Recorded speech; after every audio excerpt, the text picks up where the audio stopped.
Hello, boys and girls. Here is our LEQ for the week. I'm going to go ahead and read it aloud and then we'll discuss what it means. It says, how can we identify and describe shapes?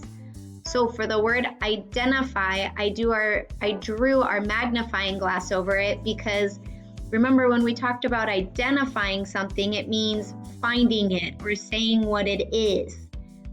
And then some of the other big words we have are describe.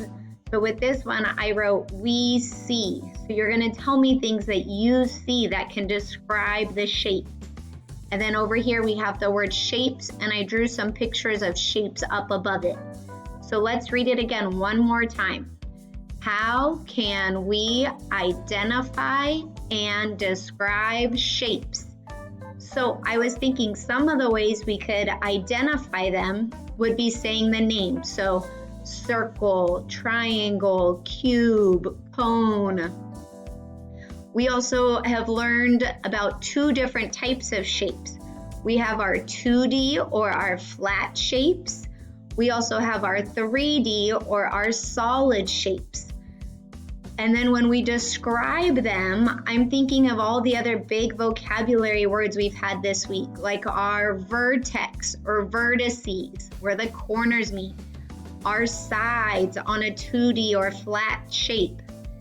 And then with our solid shapes, we've talked about our vertices, the edges, and the faces. Those are all ways we could describe shapes. So we're going to read it one more time. This way, when you're going through and working on your lessons, you can be thinking about our LEQ. So here we go. Ready? Trying to read it with me. How can we identify and describe shapes? Nice job, boys and girls. Keep up all your hard work.